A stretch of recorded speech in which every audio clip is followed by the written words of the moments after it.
Good evening, everyone. Welcome to the session. Today, we are very privileged to have Mr. Shivam K Singh as our today's guest speaker. He is currently founder and CEO at Spaceonova. What's great is that he is a Guinness World Record holder. He bagged this title by making a world record of the most users to take an online environmental sustainability lesson in 24 hours. Moreover, he was also a citizen scientist at NASA. We are really honored to have you with us today, sir.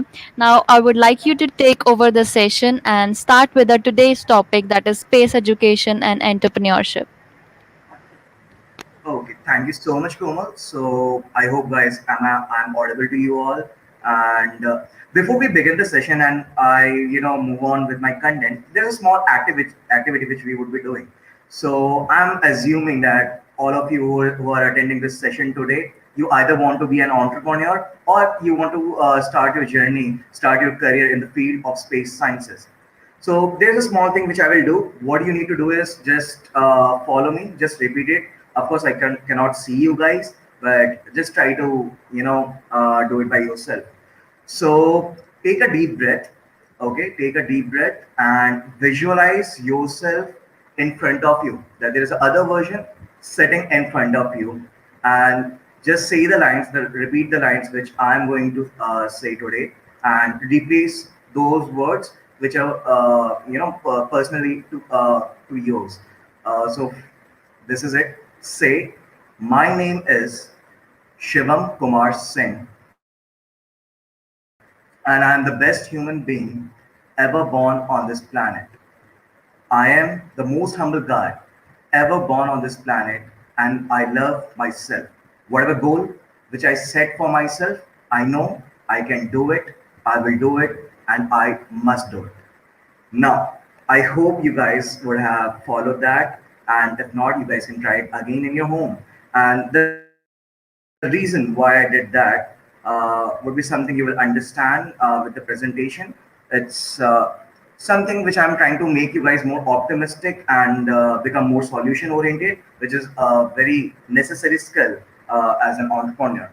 So I hope, guys, that my screen is visible to you all, and I shall be presenting the same. Okay. So Komal, is my screen visible? Visible. I assume it is. So, guys, first of all, thank you all. Thank you all for tuning in and joining our session today about space education and entrepreneurship. So, I thank Hack the Mountains platform who gave me this opportunity to talk to you guys. So, we shall begin with first thing that what Spaceonova is and what is our vision. What is our vision 2025 that we are most known for? Well, guys, we at Spaceonova have a dream. We have a vision that by year 2025, we want to make sure that each and every child of this nation should have enough resources and guidance to be able to pursue careers in the field of space sciences, irrespective of their background. That's our vision 2025, and that's what we're continuously striving for. Now, the question is, are you with us, guys? And if yes, let me know that through your actions and contributions in the field of space sciences. Moving on to the topic of space education. So, what is the importance of space education? Some of you might be thinking that space education is something cool. That's why we need that, and it's our natural nature to explore stuff, right? But it's not that. It's not just that. It is something. Space education is something which enables space exploration. But I know even that line wouldn't answer your query. Why do we need that? Why do we need space exploration? So, to answer that question, let's move further. Space exploration leads to innovation, culture, and inspiration, and it gives us new means to address global challenges. Now, I know you guys might be thinking that how does space exploration leads to culture and inspiration? How does it leads to give new means to address global challenges? And innovation is something we can understand, but what are the other 2 points? So to cater to them, let us understand each one of them one by one. So let us start with innovation first.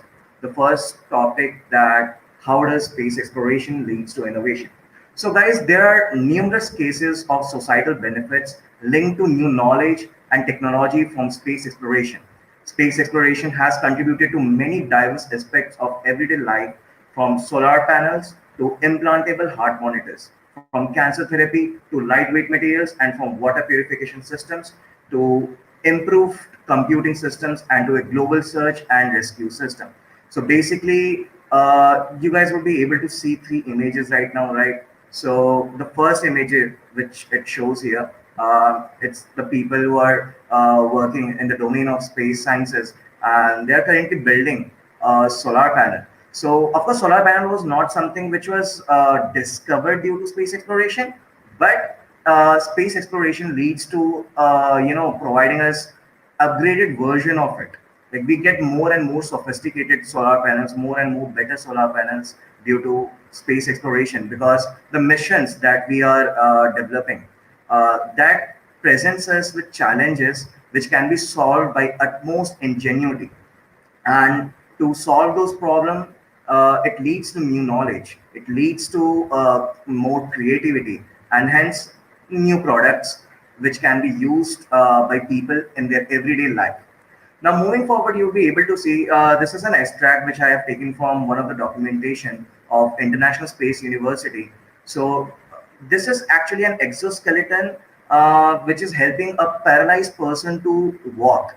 Now, this is something which was extracted by space robotics system. So the domain, the field in which people work on space robotics to find out different materials, or to test out different stuff in outer planets.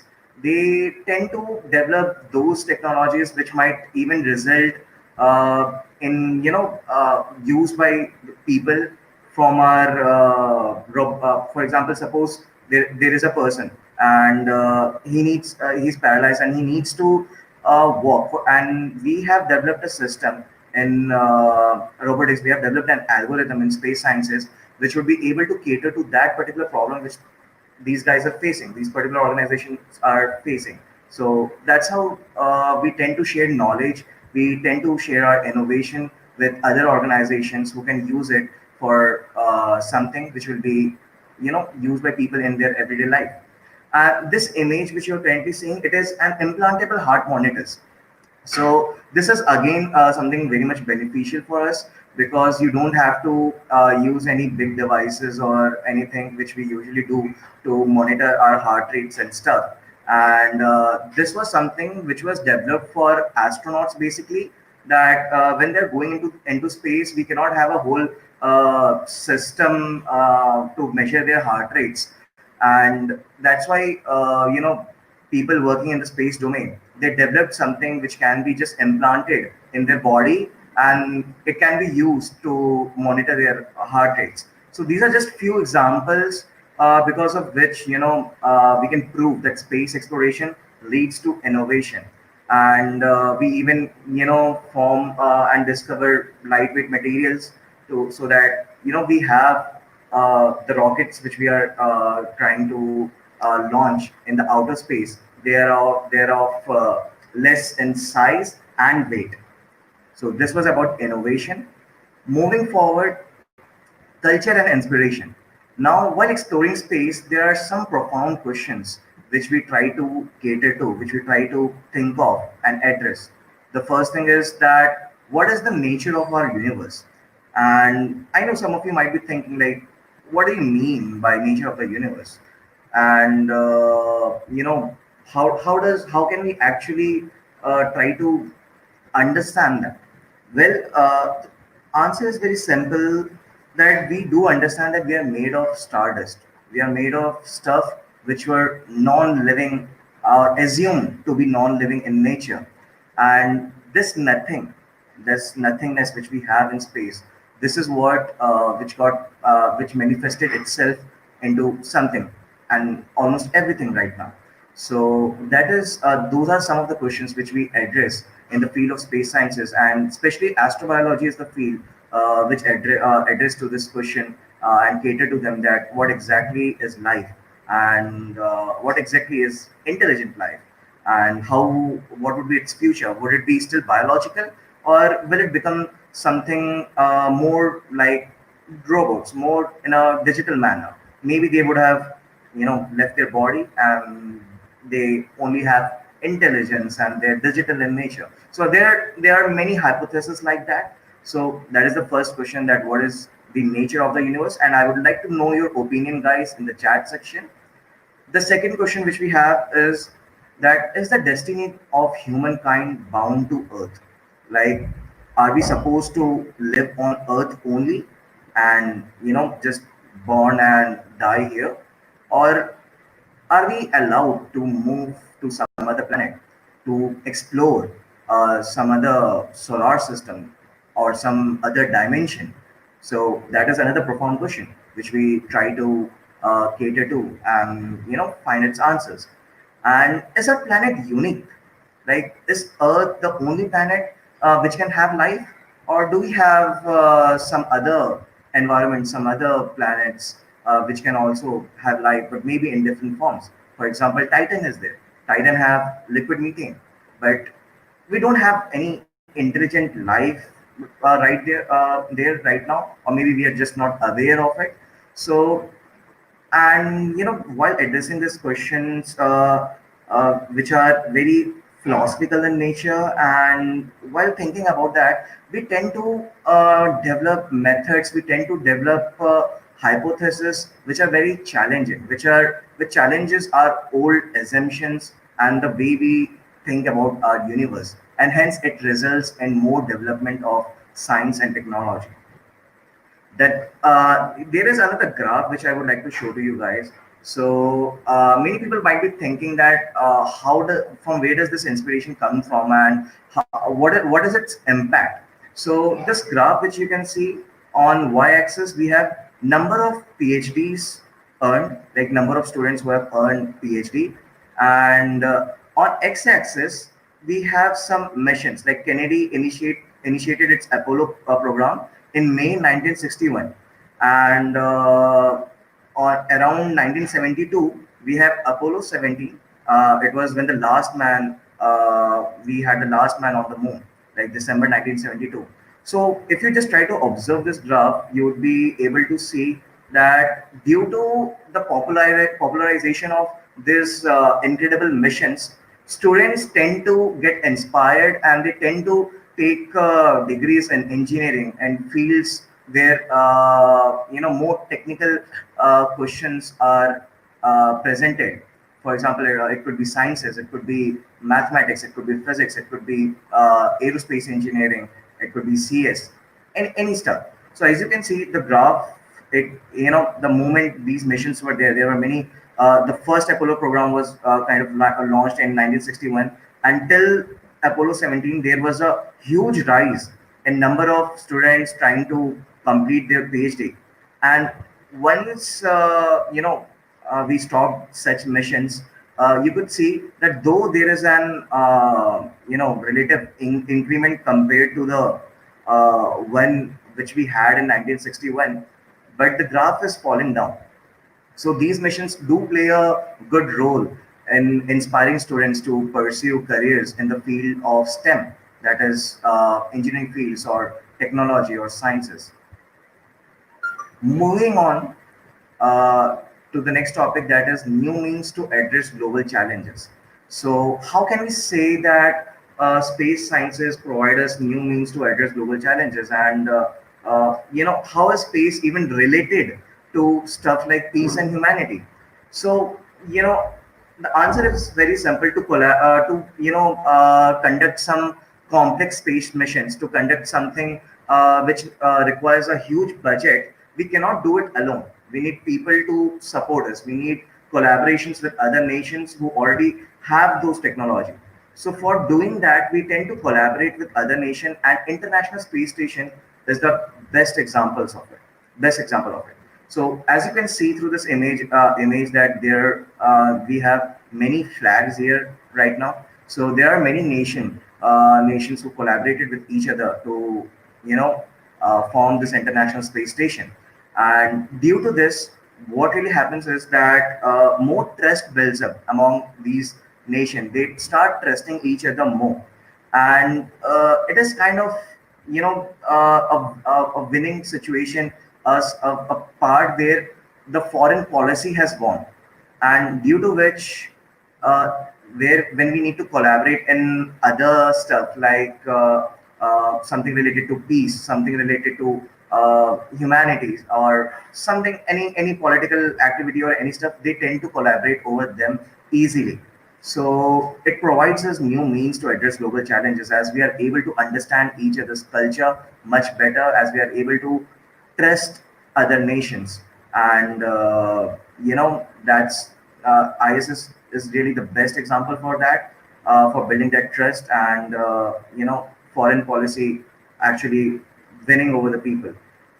Now, moving on, I know you guys might be having the question that what are the benefits? What are the exact benefits? So I have listed down for you guys that the direct benefits which we have from space exploration are that the people are inspired, which I showed you guys from that graph, that how when Apollo program was initiated, the number of students trying to complete their PhD, it was rising very rapidly, like literally it was exponential.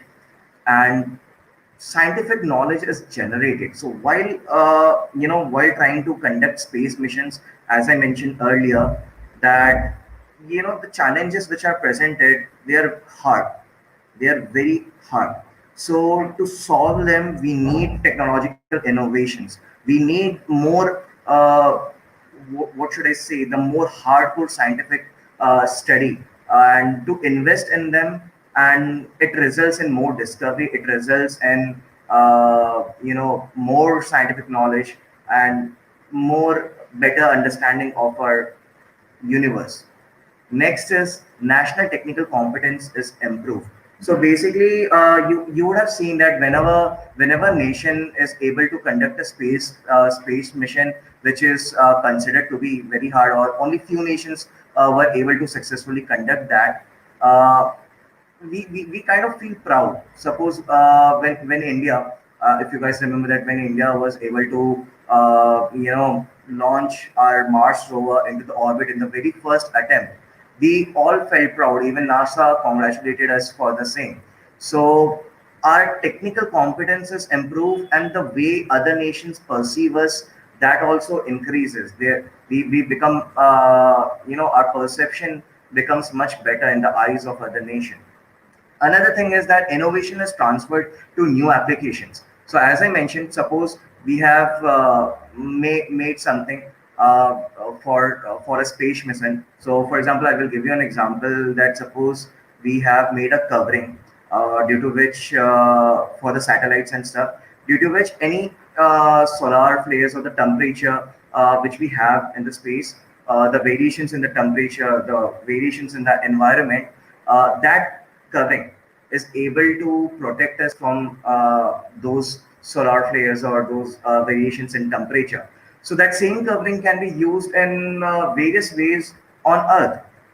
Suppose if we have any object, or if we have anything with us, because which we want to protect from environmental variations, environmental factors, then we can use that same covering for that particular object. So I'm just giving an example that how people use innovations and technology which are developed while conducting a space mission. And the other points is that capacity and productivity of working in space are enhanced, and that international space exploration partnerships are strengthened, and the market for space products and services are created. Now, this is another important point, that once market is created, it leads to generation of employment, right? We get more employees who are able to pursue something, or able to get make a living out of that particular career. So that is another direct benefit of space exploration. And due to these direct benefits, we have some indirect benefits. And what are they? Let's try to explore the same. We have these indirect benefits, that human experience is expanded. So as you guys would have seen this picture, I will try to show you this picture again. So as you guys would have seen this picture of Earth, it is literally a tiny dot there, and it has been it has been captured by Cassini probe when it was moving out of just passing by our Saturn. So from there we took the picture of Earth, and as you can see that we have this small dot, and this small dot is our Earth. And just imagine where are we in this small dot, right? So all our emotions and everything are just insignificant compared to how vast this universe is. So that kinds of leads to more better experience and understanding of universe which we have, the way we experience universe, the way we perceive this universe, that is enhanced. So that is one thing which I wanted to show you guys. And another thing is safety and security, environmental benefit, health, and economic prosperity. So let us try to discuss some of these points. So talking about environmental benefit, well, as you guys would be knowing that we use satellites for Earth observation. We use it for taking pictures of Earth, and it is beneficial in the field of agri-tech, where we use these pictures and stuff to understand the condition and what sort of crops we have, and to get better data and better understanding of our agricultural needs. So this is one of the way that how satellites and they are able to help us in fields like agriculture. And of course, as I mentioned, that as we develop stuff for our astronauts for observing how their body is behaving in space, and what changes they are going through while living in space, we tend to develop more sophisticated medical items. We tend to develop more better things to better and miniaturize, like small things to measure and monitor their body temperature and other stuff. So that is something which is not limited to only those people. We can use that same technology on Earth for various benefits which we have. Moving on, what is the scenario of space industry in India?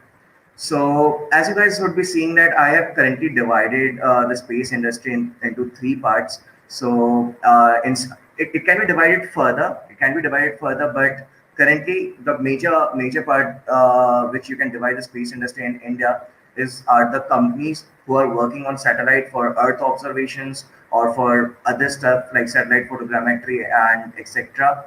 There are companies who are building commercial launch vehicles which will be used to launch such satellites. So just to give you guys an idea that in coming 5 years, we might have around six to 6,500 satellites, in line to be launched. Like that much market, that much demand is going to develop in coming 5 years. So to launch such satellites, we cannot force ISRO and tell them to, launch such stuff using their big rockets like GSLV and stuff like that, right? So we need to have medium-sized commercial launch vehicle which can do that, and it will allow ISRO to focus on better and greater missions. So that's why, as the need of satellite, like launching of satellite, is increasing, the need of having medium-sized commercial launch vehicle will also increase. Now, coming to the third category, which are the space education startups. Now, to be able to make a satellite for Earth observation and make commercial launch vehicles to launch the same, we need to have companies who will teach us, who will train us regarding these technologies, who will, bridge that gap between the industry and the engineering and sciences students. So that's where space education startups comes in. And as you guys would be seeing this picture, it is one of the picture where we were giving a lecture in Delhi University on one of the topic of gravity and stuff. So, unlike conventional manner, we use very radical and very different ways to teach our students. So as you can see, like one of our expert, he's just standing at a place and trying to teach the students and demonstrate them a particular experiment due to which they can understand it better. So we did not follow the same old conventional methods to teach something, right? So this was about that how we can divide our space industry in India, and of course these are further divided into stuff like startups which will help in ground building the ground systems, which will help in providing the softwares, the necessary softwares for these stuff. So we currently have many international companies or other stuff which provide or aid ISRO to give this softwares or to provide them with some technology if needed. So instead of having the foreign company help our governmental organizations, we can have our own Indian companies to do the same. Now, moving on to the problem that what is the problem and how to cater to that. Like, what do we need space education? We understood that space education enables space exploration, but if that's the thing, why don't we have a good ecosystem in India yet? There are various companies working towards space education from past 5 to 10 years. So why aren't we able to create that ecosystem and how to solve them? So let's discuss about the solution. So we at Spaceonova basically focuses on 3 points, that is awareness, community building, and career enabling. So we try to focus and focus on the point of awareness and creating awareness among students at right stage of their life, so that they are able to pursue and choose their career at a particular stage and get prepared for it. So for example, if a student is there, student A is there, and he or she gets to know about the field of astrobiology or planetary sciences or cosmology, when he or she is just a school student, then they can better prepare themselves that which undergrad degree they need to pursue a career in the same, which and even if they are undergrads, then how can they shift their kind of study, and how can they pursue a master's to develop their knowledge in that particular field of space sciences. So awareness at right stage of students life is very much necessary. And the another point is community building. That is when we are trying to work on something, it is very important that we are sharing our knowledge, we are sharing our ideas, and whatever innovation we are innovative stuff we are trying to build, we need to share them with other students, with other potential people working in the same direction. So for that, Spaceonova is trying to build several chapters. Currently, we have two chapters. One is Spaceonova DDUC chapter, and another is Spaceonova Jaipur chapter, under which we try to conduct some free activities. Like our chapters are totally a non-profit initiative. So we try to enable students to work on real problems of the space industry, to work on real theoretical stuff in the field of space sciences, so that they can become they can have that rigor, they can have that deep technological knowledge to pursue it as a proper career and not just a hobby. So that is why community building is very much necessary. Now, coming to career enabling. Now, there are many students who understand, who just go through some various courses, some various programs, or they just attend some seminars, lectures, and stuff, and they get a certificate, and it is over there. But there are very less companies, there are very less organizations who actually guide them to how they can actually take their next step, how they can get a work opportunity, how they can get some internship opportunities to kickstart their career in that field. So for that, this career enabling part is very important, and not just in the field of space sciences. Even if you are working in some other organization, let it be computer science or let it be some some technology based company, these 3 points are something which anyone will need to focus upon if they're education based startup, that they not only create awareness and not only build community, but they also make sure that students get enough exposure, enough knowledge to actually pursue a career in the same.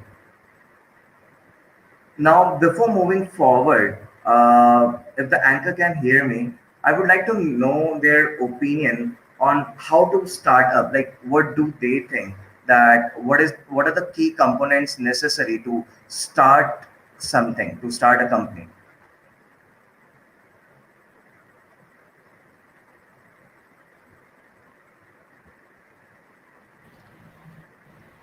Hello? Hello? Can you hear me, sir? Yeah, of course, I can hear you. So, Ananya, I would like to know that According to me, what. yes, according to me, I think first of all, right mindset is needed to build something great or establish a startup, and with that, a perfect idea and then a perfect execution as well. Okay, awesome. So, Ananya, you are right that we do need a optimistic mindset. We do need that solution-oriented mindset to start anything. And adding on to that, I shall cover some important aspect that how to start a startup from scratch. So, there are many students who approach me and say that, Shivam, I want to start this particular company, and I don't have any idea that where to begin with, or I don't have that necessary investment. So, guys, I will share you some secret tips through which you can start with as low money in your pocket as just rupees 2000.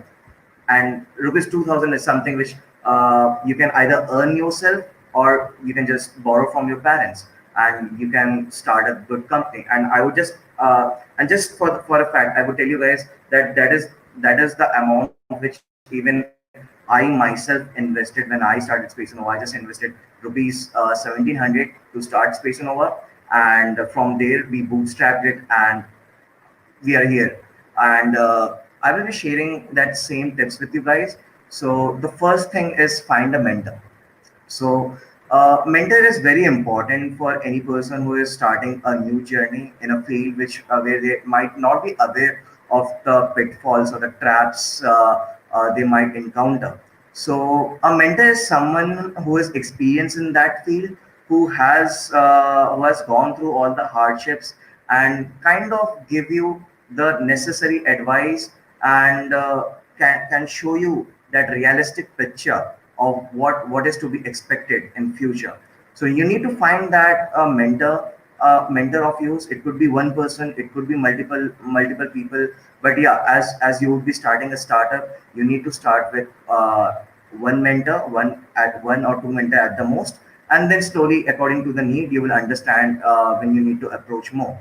So it is very important that you share your vision with your mentor, and convey and show him the potential which you have. Show him that determination, and convince him to advise you in various stuff. So the best benefit which we have of having a mentor is that suppose you might encounter some legal issue, you might encounter some issue which is not related to your field of expertise, and that would be a point, that would be a field where your mentor can guide you. He or she can connect you with people in concern. If suppose he or she doesn't know about it himself, then they can definitely connect you with various people. And having a mentor will also increases your network, because whoever who is connected to that person, that mentor of yours, that will automatically indirectly become network of yours too. So it is great to have a mentor, and find that mentor, convey the your vision to that particular person. And while forming a vision, make sure that you keep your vision as a one liner. That one line should be able to explain everything. So for example, if you ask what is the vision of Space Nova, I would just say that we want to increase the number of space technologists in India. That's it. Nothing, no storytelling here, no addition of any masalas or stuff like that. Okay, so you just need to explain your vision in one line, and that person would be mature enough to understand the potential in the same. After finding a mentor, the next point, and the most important point, is to form a business model canvas. Basically, there are many websites like canvanizer.com, or the one from where I have taken this example, that is strategizer.com. So you need to form a canvas business model which will help you kickstart, which will help you, plan out your journey for the next 6 months, that what all things you can expect and how to cater to the same. And this business model is something which you will have to change and develop after every 6 months. So I will discuss each and every point one by one. So starting from value propositions.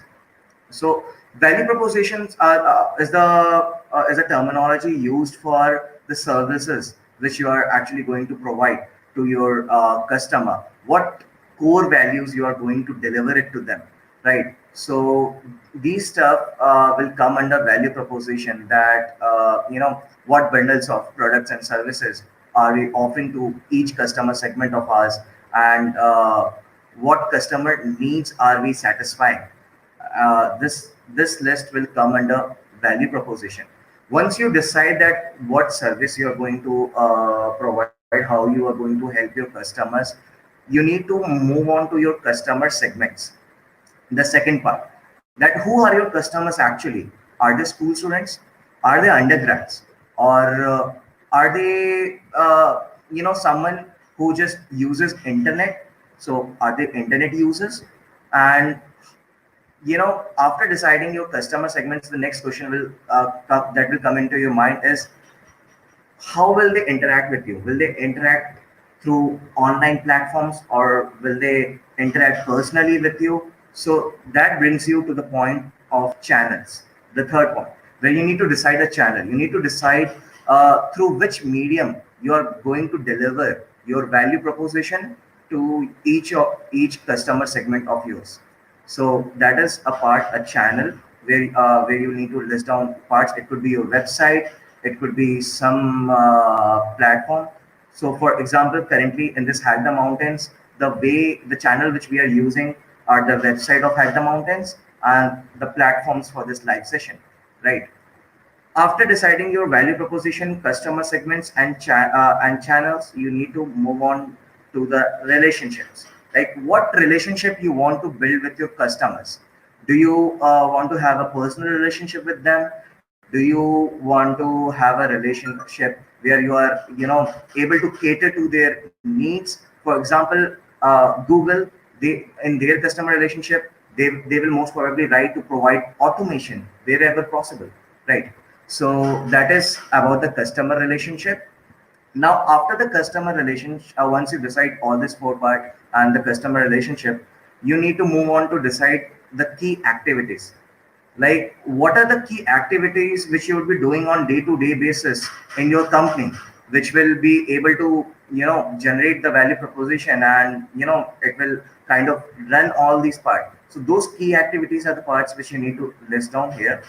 Once you decide your key activities, you need to move on to the key resources. That what are the resources we need to perform these key activities, and who are the key partners, who would be giving us these resources, or who would be helping us to perform these key activities. So once you list down your key activities, move on to the key resources and key partners part, so that you can decide that whom to focus on.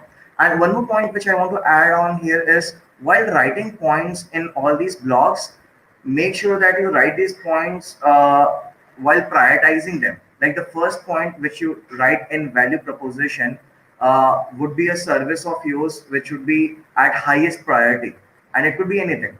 So that you guys need to decide. Once you cover the whole upper segment, you need to come to the cost structure.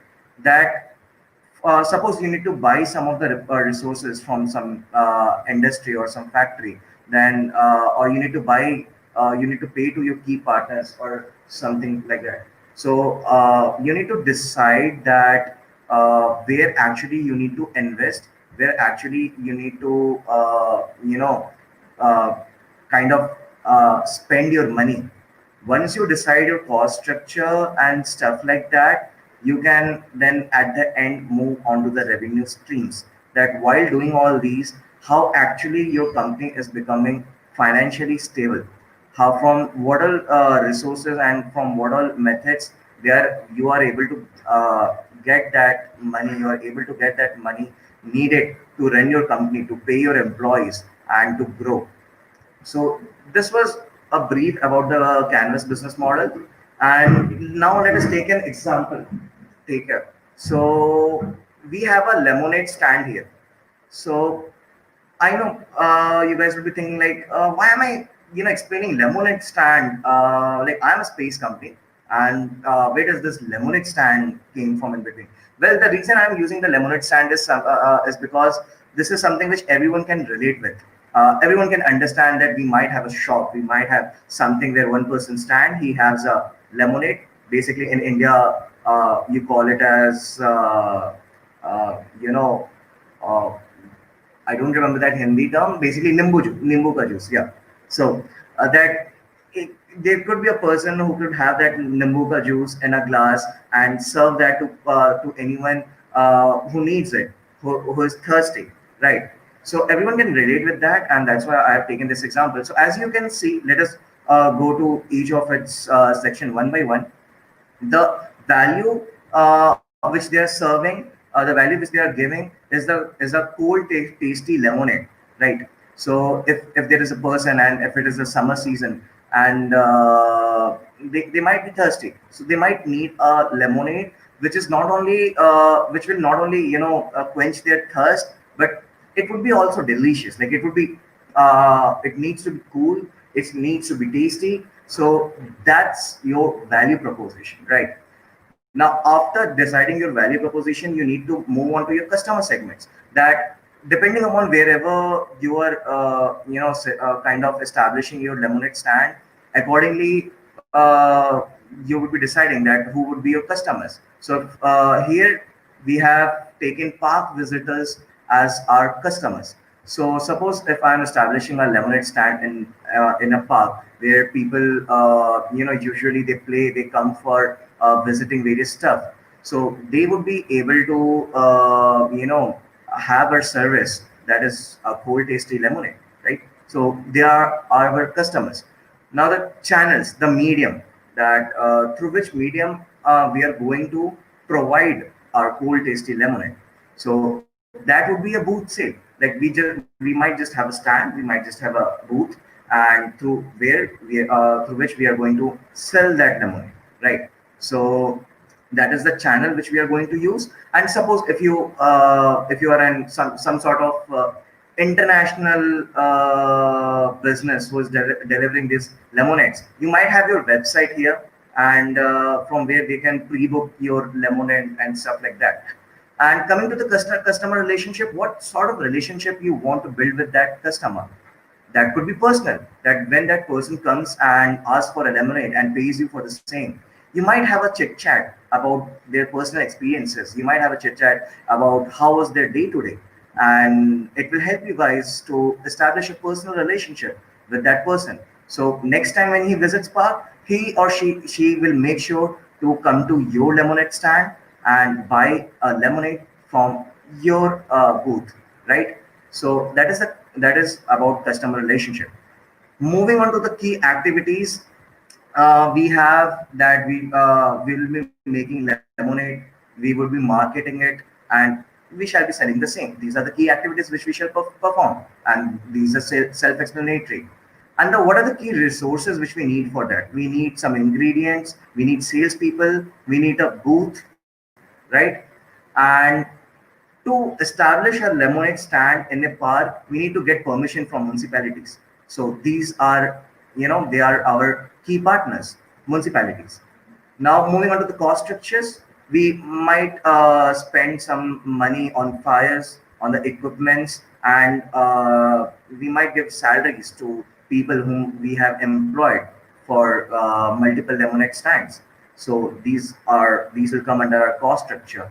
And in the revenue streams, we will have lemonade sales and tips. So suppose if a person comes and he or she is buying our lemonade, so he or she will definitely pay for it, right? So that is the sale. That is one medium of our revenue generation. Another is that if suppose they love our service a lot and they really liked it, and we had a good personal relationship with that person might give a tip to us.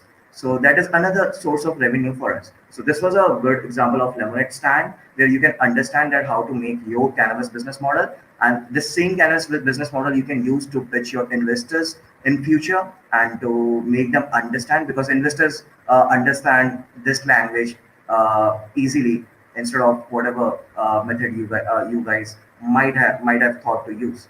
So business cannabis business model is really important. And last but not the least is the minimum viable product. So what is MVP and why do we need that? So basically, guys, an MVP focuses on core function rather than perfection. So we tend to have a traditional approach that suppose if we need to build something, suppose I will just give you an example, as we are a space company, so I will give you example of rockets. Suppose we need to build a two-stage rocket, right? This fourth position. So what a traditional approach guy might do is that he will start building each and every part of the rocket one by one, and it will take a lot of time. It might take up to 2 years to build this whole two-stage rocket, and for most of 1.5 year, he or she might not get any revenue. He or she might not have any way to grow and cross-check their market. So it is very important that you start with a minimum viable product. Now, coming to the question that what exactly is an MVP and what method it is. Well, the MVP method can achieve a standalone product in the shortest time and at minimum cost. The MVP is a version of a product or service that enables a full turn of the build, measure, learn loop with a minimum amount of effort and the least amount of development time. So basically, you start with something which might fulfill your customer needs. So for example, there might be a customer and he or she may want a vehicle to transport a payload into space, right? So the traditional approach is to design something like a rocket, and the iteration sequence may be the rocket booster. Like first build up a rocket booster, then make some payload fairing, and then go on to make a second stage rocket. And but instead of doing that, we can start with something as easy as a balloon first. We can have a balloon to transport a payload into space. Suppose the payload is a camera who wants to record the view of Earth from space. So that is something we can satisfy just by making a balloon. You might not be happy at first, but we can start with that. While doing so, you will understand the need of your market. You will also understand your customer needs much better, and you might then feel that to transport it, we need a much faster method. We need a much longer time to stay there, and you might switch to making up a you might end up making up a plane, and that can, and in the back end you might be working on your rockets. So these products which we are starting with, these small products, these are called as MVP, the minimum viable product, right? Where we focus on the function, the need which we need to surface instead of perfection.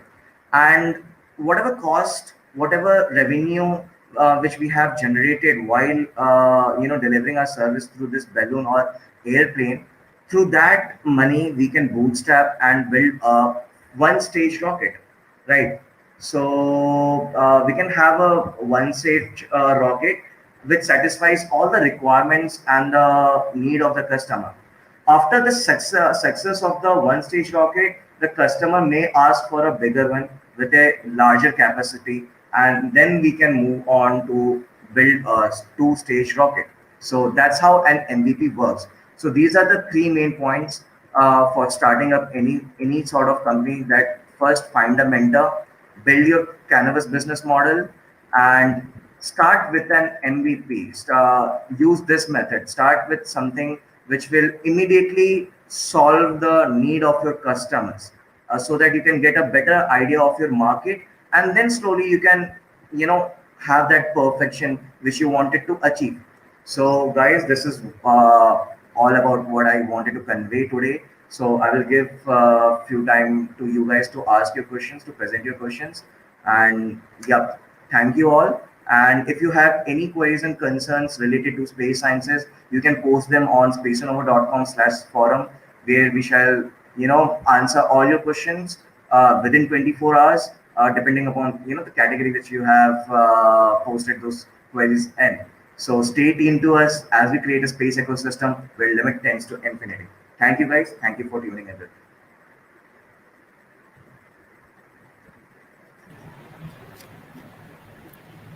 Please feel free to post your questions in comment box and we'll try to answer all of them. So we have a question already in comments. It's from Mohit Sharma and he's asking, how can we know who is a good mentor who guide you in good manner and don't cheat you or get your idea? I guess right now main issue is just to tell someone idea to tell some idea to someone. What do you think on this? So this is the question. Okay, so Mohit, that's a question which I can totally understand. Many people would be thinking about that. What if someone steals my idea?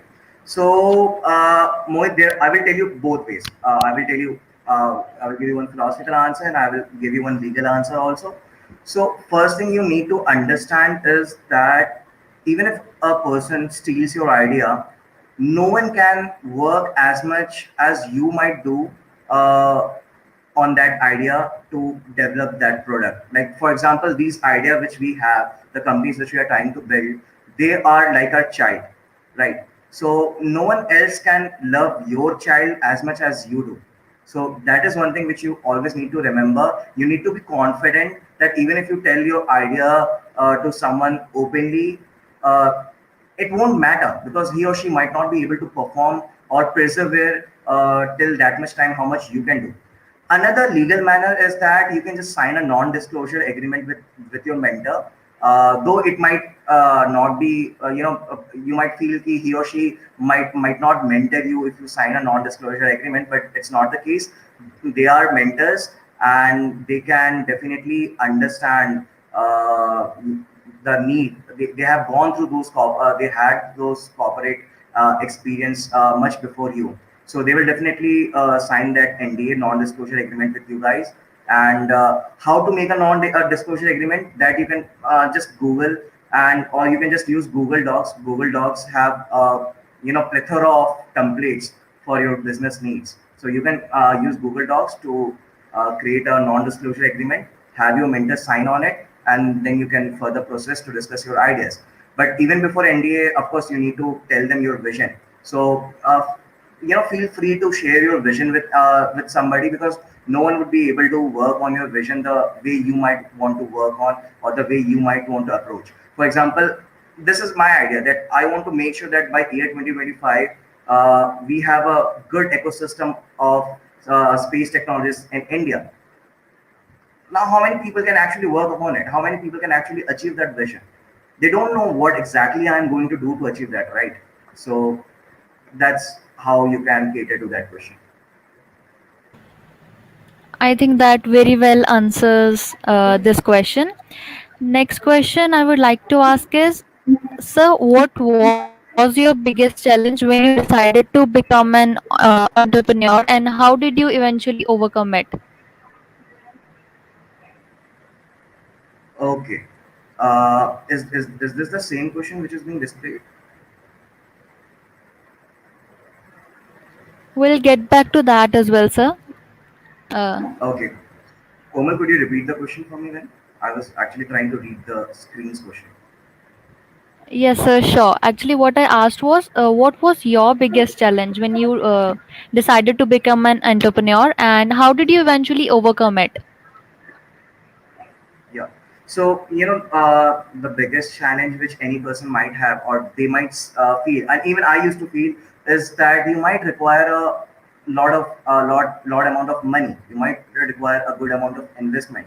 But trust me, guys, once you actually start now, nature removes all the biggest hurdle for you, and you might there might be people who might think that for building a website, we need at least 10,000 to 15,000 rupees. But trust me, you can just go to Wix or WordPress, and you can build your website with just 25 rupees per month, right? So the most important thing is to start, and that's the biggest challenge which anyone will have, is to actually start taking actions, because people don't even start by assuming a lot of problems which they feel that they might face in future. So the first thing is to start, and the next problem which you guys might face is to trust, like whom to trust, whom to share the ideas. So I already cater to that. That feel free to share your ideas initially, because in initial days, the more you share your ideas, the more better it will become. And if there are ways, if there are sometimes where you feel that you need to ask that question or address, yeah, or share your vision in much detailed manner, and you're afraid to share it, then sign an NDA with that concerned person and continue with it. So yeah, the main thing is to start and have a team there whom you can actually trust. Okay, so we'll get back to that question. It was from Janul, and he's asking, as we all know, after open the space sector for private player, how you see to create a monopoly in this market, also for Spaceonova or a new space tech startups.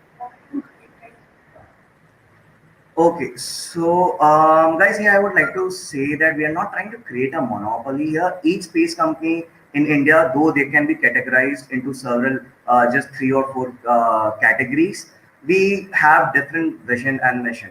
We have different objectives, and India have a great population, right? So a single company cannot cater to all the population and all their needs.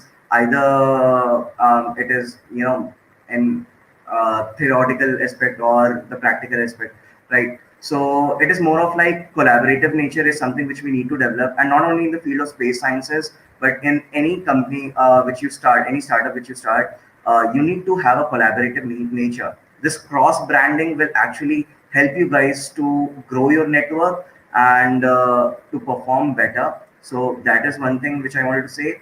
And another thing, if you guys are asking as a private player, I think that question is answered. Yeah.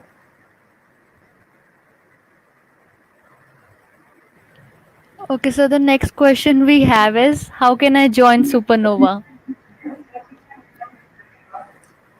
Okay, so guys, if you're asking like how you can join Spaceonova, it's not Supernova, right? So currently, as we are a startup and we are looking out for people who are not that much highly skilled but are more trustworthy. So we can divide any potential teammate or an employee in four categories. One who have high technical skills, but that person might not be trustworthy. So those guys are toxic. There might be a person who have good technical skills and he or she is also trustworthy. So those are kind of people whom everyone want to get associated with. And there are people who might not be highly technical, but they have the will and they are trustworthy. So we are looking out for these two type of people, and to join our organization, you need to get through one of our internship programs. And once you complete an internship with us, we if you have that potential and if you have that capability, we ourselves will approach you that we see that potential in you, and we would be really glad to have you as one of the permanent members in our company.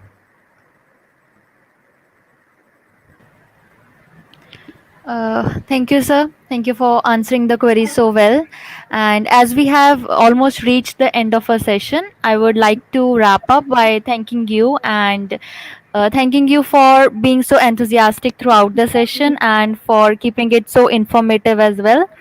And I would like to thank the audience as well for joining us today. And please note that we'll be bringing up such informative sessions in the future as well. Make sure to keep an eye on this and support us with them also. Thank you so much for joining us. Thank you, guys. Thank you for giving me this opportunity to talk to you all. And guys, if you have any queries or concern, you can always reach out to us through our website. So yeah, see you later.